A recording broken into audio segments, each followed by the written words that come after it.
mi ọmọ yín Ọlátúndé Ọládipúpọ̀ Adébútú bí àkókò yìí kí wa pé a kú ọdún a kú yèdún àwa bẹ Ọlọ́run nínú àánú ńlá ẹ̀ pé bá ṣe tún ṣọdún yìí ká ṣe àwọn ọdún ọ̀sẹ̀ bíi méjì kan sẹ́yìn a bára wa sọ̀rọ̀ ó yàtọ̀ díẹ̀ sísìn nítorí ní ìgbà yẹn gbòkègbodò ó ṣì wà díẹ̀ àmọ́ ibi tá máa yà sí.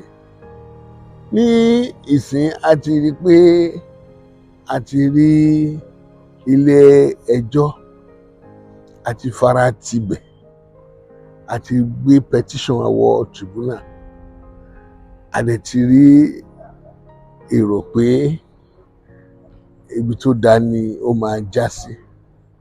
Ní agbára Ọlọ́run gbogbo àwọn òṣìṣẹ́ ìjọba tí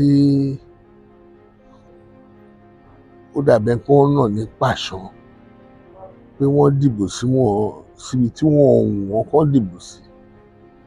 Àwọn tíṣà míì tá a rí pé wọ́n ti bẹ̀rẹ̀ sí nà ní pàṣán tí wọ́n ń post wọn síbi oríṣiríṣi.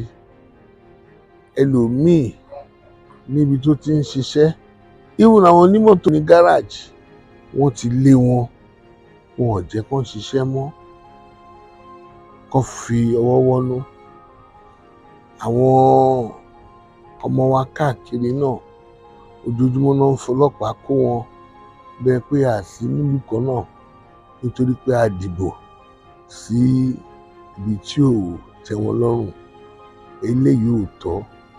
Àgàgà tó tún wá bọ́ sí inú oṣù Ramadan ṣùgbọ́n oṣù yìí oṣù àánú ni oṣù tí ó jẹ́ ká fara mọ́ra kí inú wa kó dùn kí a ronú pìwàdà ni. Èyí ló yẹ ká tún wá rò pé a máa ń wo ìtàwọn eléyìí ń ṣe nítorí wọn ò ní àròjinlẹ̀ ni. Kí làwa fẹ́ ṣe? A fẹ́ àlàáfíà fún olóyè ni. A mú pàṣán dání ká fẹ́ fi lu ẹnikẹ́ni. A mú ìtura wá fún Ogun State. Kí àlàáfíà kó dé. Níwòyí àmọ́dún ìtura máa dé fún Ogun State. Inú wa máa dùn.